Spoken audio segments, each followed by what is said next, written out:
Good morning बच्चों। बेटा हम ग्रेविटेशनल फोर्स की बात कर रहे थे, ठीक है। मैं उसकी कुछ प्रॉपर्टीज डिस्कस कर चुकी थी आपके साथ। ग्रेविटेशनल फोर्स मैंने आपको बताया था, जो ग्रेविटेशनल फोर्स होता है वो आपका म्यूचुअल फोर्स होता है, अट्रैक्टिव फोर्स होता है। एक दो बातें, ये सबसे वीकेस्ट फोर्स होता है, यानी कमजोर वीकेस्ट फोर्स। उसके बाद ये बेटा लॉन्ग रेंज फोर्स होता है, सबसे ज्यादा दूरी तक अप्लाई हो सकता है। और ये सेंट्रल फोर्स होता है, और ये कंजर्वेटिव फोर्स भी है आपका, कंजर्वेटिव फोर्स। सिंपल सिंपल बातें हम डिस्कस कर चुके थे, ठीक है। अब ग्रेविटेशनल फोर्स है तो एक फोर्स ही।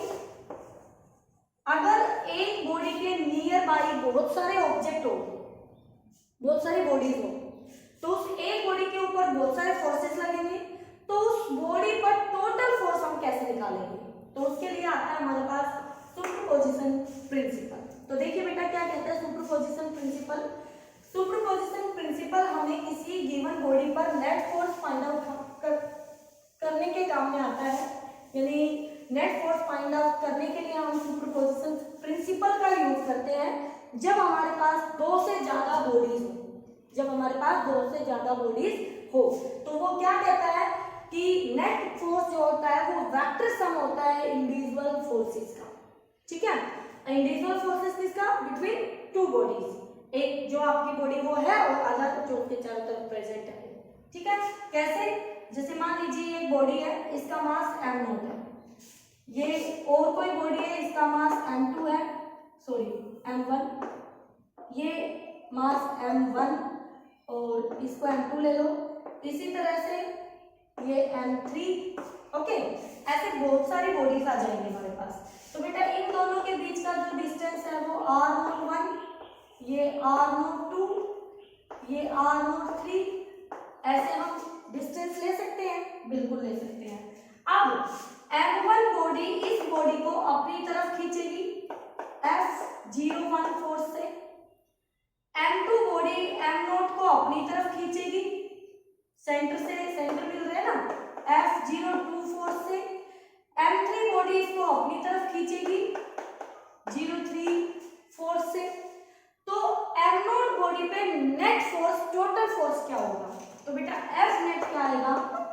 सुपरपोजिशन प्रिंसिपल से इन सभी का vector sum, F02, F03 and so on, जितनी भी बॉडीज यहाँ प्रेजेंट है, ठीक है। आप इसको कॉम्पैक्ट फॉर्म में यानी समेशन फॉर्म में लिख सकते हैं। F नोट तो फिक्स है, I वेक्टर, फिर यहाँ पे I 1 से लेके n तक वेरी कर रहा है, तो एक बार 1 एक बार 2 प्लस लगाते जाएंगे, यही सीरीज ओपन हो जाएगी आपकी। तो ये इसकी कॉम्पैक्ट फॉर्म आ जाएगी आपके पास सुपरपोजिशन प्रिंसिपल। कब अप्लाई करना है? जब हमारे पास दो से ज्यादा बॉडीज हो, तब हमें ये अप्लाई करना होता है किसी एक बॉडी पर नेट फोर्स फाइंड आउट करने के लिए, ठीक है। एक एग्जांपल देखिए, मेरे पास 3 इक्वल मास की बॉडीज है जो इक्विलेटरल ट्रायंगल के कॉर्नर्स पर रखी है। मास m m m, मुझे किसी एक बॉडी पे नेट फोर्स बताना है, ठीक है। ये साइड इसकी L है, एक साइड L, इक्विलेटरल ट्रायंगल है, ओके बेटा।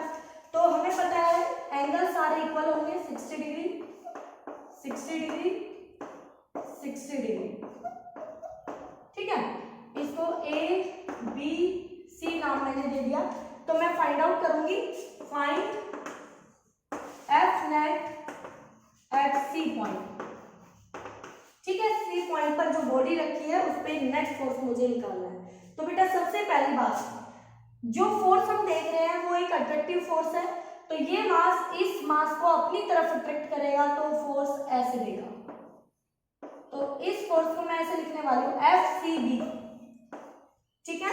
C वाले पे लग रहा है, B ने लगाया है, A वाला C पे लगाएगा इस डायरेक्शन में, सेंट्रल लाइन के अलोंग FCA। दोनों फोर्स की डायरेक्शन मैंने दिखा दी है। अब मुझे इनका मैग्नीट्यूड लिखना है, तो आप लिख सकते हैं बेटा, इसको अच्छे से पढ़ लेना। 12th क्लास में यूनिट फर्स्ट जब आप पढ़ेंगे इलेक्ट्रोस्टैटिक्स, वहां पर सिर्फ इतना चेंज आएगा, जहां पे आप मास है ना वहां चार्ज रखे होंगे, ठीक है। जो एग्जांपल अब मैं करा रही हूँ सेम एग्जांपल आपको +2 में करना है। ओके बेटा, तो देखिए ध्यान से, एफ सी बी के वैल्यू में लिख दी, तो मुझे पता है जी, कोई दिक्कत नहीं, मास दोनों का सेम, ओके, डिस्टेंस एल है, एल का स्क्वायर हो गया, तो मैंने फोर्स लिख लिया बेटा। इसी तरह मैं फोर्स लिख लूंगी सी ए को, तो जी एम एम अपॉन में डिस्टेंस का स्क्वायर। अब बेटा दोनों फोर्सेस मेरे इक्वल है, मैग्नीट्यूड में सेम है, तो एफ सी बी बराबर है एफ सी ए, मैग्नीट्यूड में इक्वल है, बट दोनों फोर्सेस वेक्टर है और इन वेक्टर के बीच का एंगल 60 डिग्री है, वेक्टर के बीच का एंगल 60 डिग्री है। तो मुझे पता है, अब कुछ रूल्स मैंने आपको पहले बताए थे, जब दो वेक्टर इक्वल हो, F1 F2 इक्वल हो F के, अगर थीटा उनके बीच 90 डिग्री है तो रिजल्टेंट जो आएगा R, तो R √2 टाइम्स हो जाएगा आइदर का। अगर आपके पास थीटा 60 डिग्री है तो R √3 टाइम्स हो जाएगा आइदर का। अगर थीटा 120 डिग्री है तो R आइदर फोर्स के इक्वल हो जाएगा। अगर थीटा 180 डिग्री है तो रिजल्टेंट दो force equal and opposite, R 0 हो जाएगा। 180 पे दो फोर्स इक्वल एंड अपोजिट, तो R 0 हो जाएगा। और अगर थीटा मेरा 0 डिग्री है तो R मेरा डबल हो जाएगा। बेटा ये मैं आपको पहले भी लिखवा चुकी हूँ, ठीक है, अगर आपको वेक्टर्स में लिखवाया था, अगर आपको नहीं ध्यान है तो आप इसको रिमेंबर कर लें फिर से, ठीक है। अब यहाँ पर दोनों फोर्सेस 60 डिग्री पे है, तो मैं ये वाला रूल फॉलो करूंगी। अब मैं यहाँ वो वेक्टर को ऐड करने वाला तरीका नहीं अप्लाई करूंगी, मुझे मैथमेटिक्स नहीं बढ़ाना है, ठीक है, मुझे कॉन्सेप्चुअल मतलब जितना जरूरत है उतना लिख के और फाइनल रिजल्ट बताना है। तो एफ नेट आपका क्या आ जाएगा, √3 टाइम्स, चाहे ये ले लो चाहे ये ले लो, कोई सा भी लिखो तो √3 टाइम्स होगा, तो जी एम स्क्वायर अपॉन में L square, this is the F net. Direction की बात है, दोनों इक्वल फोर्स है तो एग्जैक्टली बीच में आएगा, ये पैरेललोग्राम जैसे आप इसको कंप्लीट करेंगे ऐसे, तो ये रिजल्टेंट फोर्स आ जाएगा आपका 30 डिग्री पर एग्जैक्टली, ठीक है, तो this is the F net, ये हमारा एफ नेट है। ओके, समझ में आ गई बात, ठीक है। अगला क्वेश्चन देखिए, नेक्स्ट क्वेश्चन में क्या है, हमारे पास स्क्वायर दे दिया, स्क्वायर के कॉर्नर्स पर इक्वल मासेस रखे हैं, उसकी साइड ए दे दी है, तो किसी एक कॉर्नर पर मुझे नेट फोर्स बताना है, ठीक है। देखिए कैसे, नेक्स्ट क्वेश्चन,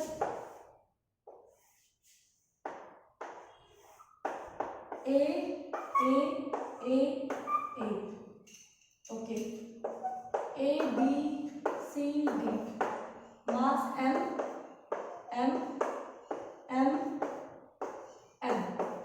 मुझे एक पॉइंट पे बताना है नेट फोर्स, आप बी पे बता दीजिए, एफ नेट एट बी मुझे फाइंड आउट करना है, ठीक है बेटा, करते हैं। तो यहाँ पर मैंने मान लिया ए बॉडी बी को F1 से अट्रैक्ट कर रही है, आप नेमिंग भी दे सकते हैं 1 2 3, बी सी बॉडी F2 से अट्रैक्ट कर रही है, एंड डी बॉडी डायगनली इनको मिलाओगे ऐसे डायगनल इस डायरेक्शन में, तो F3 से अट्रैक्ट कर रही है, ठीक है बेटा। अब देखिए F1 लिखूंगी जी एम स्क्वायर, डिस्टेंस ए स्क्वायर, F2 भी मेरा इतना ही आएगा जी एम स्क्वायर, डिस्टेंस ए स्क्वायर। ध्यान से देखिएगा F3 मेरा कितना आएगा, तो पहले मुझे डी यानी इस दूरी की लंबाई जाननी है, इसकी वैल्यू जाननी है, ये ए, तो ये हो गया √2a, परपेंडिकुलर ट्रायंगल है, राइट एंगल ट्रायंगल है आपकी, ठीक है, तो ये √2a हो गया, तो यहाँ से आ गया जी एम स्क्वायर अपॉन में √2a का स्क्वायर, तो ये आ गया मेरे पास जी एम स्क्वायर अपॉन में 2a स्क्वायर। बोलो बेटा, अब आ जाइए वापस F1 एंड F1 परपेंडिकुलर है F2 के, तो इन दोनों का रिजल्टेंट F12 लिख लेती हूँ, इसकी सेंस अलग निकलेगी बेटा, तो मैं F' लिख लेती हूँ, इन दोनों का रिजल्टेंट मैंने F' ले लिया है, परपेंडिकुलर है तो परपेंडिकुलर का मेथड बताया था √2 टाइम्स, तो मैंने F1 कर दिया, तो √2 जी एम स्क्वायर अपॉन में ए स्क्वायर। आप ध्यान से देखिएगा दोनों फोर्स इक्वल है, परपेंडिकुलर है, राइट एंगल है, तो क्या एग्जैक्टली बीच में पर जहां पर F3 आ रहा है वहीं पर F डैश आएगा। अब F डैश की डायरेक्शन पैरेलल है F3 के, तो मैं नेट फोर्स निकालने के लिए, F नेट निकालने के लिए क्या सिंपली इन दोनों को ऐड कर सकती हूँ? बिल्कुल कर सकती हूँ बेटा। कोई भी डाउट हो तो आप मुझसे पूछ लेना, ठीक है। तो मैं इस वाली वैल्यू को, कौन सी वैल्यू, ये वाली वैल्यू आएगी मेरे पास और ये वाली वैल्यू, दोनों को ऐड कर दूंगी। तो √2gm² अपॉन में a² प्लस में gm² अपॉन में 2a²। तो बच्चों यहाँ से gm² अपॉन में a² कॉमन आ जाएगा आपका, √2 + 1/2, ये आपका आंसर हो जाएगा net force at B point, ठीक है। तो ऐसे आप फाइंड आउट कर लेंगे न्यूमेरिकल्स में नेट फोर्स किसी भी बॉडी पर। कैसे भी आपको सिचुएशन गिवन हो तो आप अप्लाई कर सकते हैं सुपरपोजिशन प्रिंसिपल। उसके लिए सिर्फ आपको वेक्टर ऐड करने आने चाहिए, ओके बेटा। अब देखिए दूसरा, अब हमारे पास आता है न्यूट्रल पॉइंट फाइंड आउट करना, कि ऐसी लोकेशन जहां पर नेट फोर्स 0 हो, बॉडी इक्विलिब्रियम में हो, ठीक है। तो देखिए ध्यान से,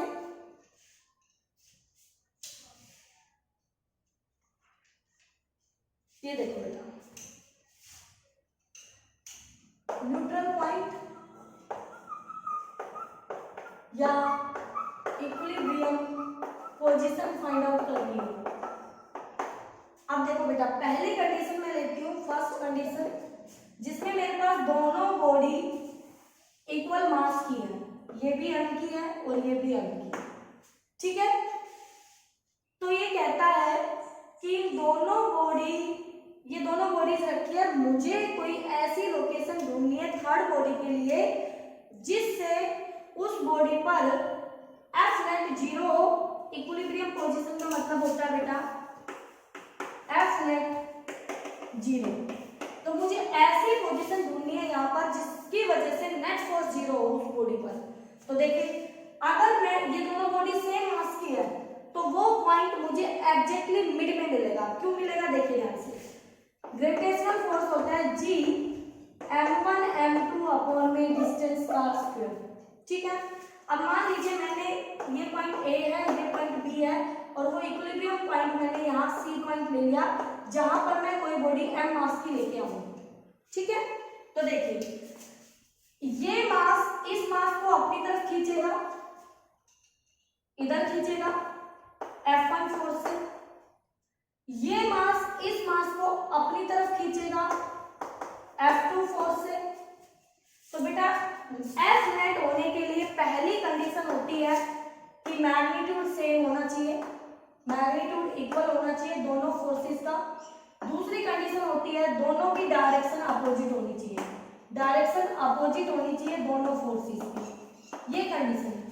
तो सबसे पहले तो ये देखिए कि अगर मैं इनके बीच में नहीं रखती हूँ, ये मास यहाँ रख लूँ या इधर रख लूँ, तो क्या डायरेक्शन अपोजिट होती है दोनों फोर्सेस की। तो देखिए थोड़ी देर के लिए मैं यहाँ रख के दिखाती हूँ। अगर मैं कैपिटल F को यहाँ रखती हूँ तो ये मास इसको अपनी तरफ ऐसे खींचेगा, खींचेगा ना, और ये मास भी इसी डायरेक्शन में इसको अपनी तरफ खींचेगा। तो दोनों फोर्स की डायरेक्शन सेम हो गई, दोनों फोर्स एक दूसरे को कभी नहीं कैंसिल करेंगे, नहीं करेंगे ना, इसलिए तो पोजीशन मिलेगी इनके बीच में, ठीक है। सेम मेथड आप इलेक्ट्रोस्टैटिक्स 12th क्लास में पढ़ेंगे। आज का लेक्चर एज इट इज आपको वहां मिलेगा, चार्ज होंगे वहां पर मास की जगह, ओके। चार्ज की दो प्रॉपर्टी, वो अट्रैक्ट भी करते हैं, रिपल भी करते हैं, तो वहां हमें दोनों ध्यान रखने होंगे। यहाँ सिर्फ अट्रैक्शन है, ओके। तो देखिए, ये इसको इधर, ये इसको इधर, तो दो फोर्स अपोजिट तो आ गए, अब दोनों फोर्स इक्वल आने चाहिए। तो देखिए, अब इसकी वजह से फोर्स लिखूं, F1 लिखूंगी तो G capital M small m, और दूरी टोटल जितनी थी तो ये भी x मान ली, ये भी x मान ली, क्योंकि मैं तो मिड में ले रही हूँ, पूरी दूरी अगर 2x है, खुद पे है बेटा, मैंने खुद मान लिया 2x है, तो ये भी x हो गया, ये भी x हो गया, तो डिस्टेंस x का स्क्वायर। क्या यही सेम आपका F2 आने वाला है? बिल्कुल, यही मास, यही मास, यही दूरी आ गया ना, मैग्नीट्यूड में भी सेम, डायरेक्शन में अपोजिट, तो आपका F नेट इस लोकेशन पे 0 आ गया। तो थर्ड बॉडी यहाँ पर क्या होगी, इक्विलिब्रियम में होगी। थर्ड बॉडी क्या होगी बेटा, इक्विलिब्रियम में इन दोनों की वजह से उस बॉडी पर नेट फोर्स 0 लगेगा। अब अगला कॉन्सेप्ट समझ लीजिएगा, अगला क्वेश्चन आप खुद से करेंगे कि वो लोकेशन कहाँ आएगी जब ये दोनों मास अनइक्वल हो तो। देखिए अब यहाँ से कॉन्सेप्ट समझाऊंगी, सिर्फ एक मास m है, एक मास 4m है, ठीक है। अब जब दोनों मास बराबर थे तो मिड में पॉइंट आ गया था। जब दोनों मास अनइक्वल हो तो पॉइंट किसकी तरफ जाएगा, कम मास की तरफ या ज्यादा मास की तरफ। अब इधर आइए, जो ये फोर्स है इसको ध्यान से देख लो, ये था G m अपॉन डिस्टेंस का स्क्वायर। बेटा जी थर्ड मास में कहीं भी ले आऊं, यहाँ ले आऊं, यहाँ ले आऊं, कहीं भी ले आऊं, थर्ड मास यहाँ कॉमन रहेगा m। तो f ऑफ डिपेंड करेगा दो बातों पर, एक इस m पर स्मॉल m पर, एक उनके बीच की दूरी पर r पर। अब सुनिए, हमें किसी भी तरह दोनों फोर्स बैलेंस करवानी है, तो अगर ये ज्यादा है तो दूरी क्या होनी चाहिए, दूरी भी ज्यादा होनी चाहिए ताकि वो फोर्स को कम कर दे। अगर दूरी भी कम ले लोगे तो ये भी इसको बढ़ा, मतलब दो फैक्टर है, अगर एक फोर्स को बढ़ा रहा है तो दूसरे का फोर्स, दूसरी की वजह से फोर्स घटना चाहिए, तभी बैलेंस हो पाएगा, नहीं तो नहीं हो पाएगा। नहीं तो फिर ये मास घटाएगा और दूरी भी आपने ऐसी ले ली, वो भी घटा दी है, तो एक की वजह से तो घट ही घट जाएगा और एक की वजह से बढ़ जाएगा। तो देखिए ध्यान से मैं दिखा देती हूँ कैसे कहना चाह रही हूँ। जैसे मान लीजिए मैंने यहाँ ले लिया नियर द ग्रेटर मास, ज्यादा मास वाले की तरफ पॉइंट ले लिया, तो देखो यहाँ मैं कैपिटल M लूंगी, तो बेटा ये M आ गया, यहाँ पे आएगा 4m, यानी मास ज्यादा फोर्स बढ़ेगा, बिल्कुल बढ़ेगा। दूरी घट गई, फोर्स और बढ़ गया, तो इनके बीच का तो अट्रैक्शन बहुत ही स्ट्रॉन्ग हो गया, फोर्स बढ़ गया, इनके बीच का इंक्रीज कर गया। अब इनका समझो उल्टा, बीच में था पॉइंट, बीच से इधर ले गए इसके नजदीक ले जाने से ये वाला फोर्स बढ़ गया।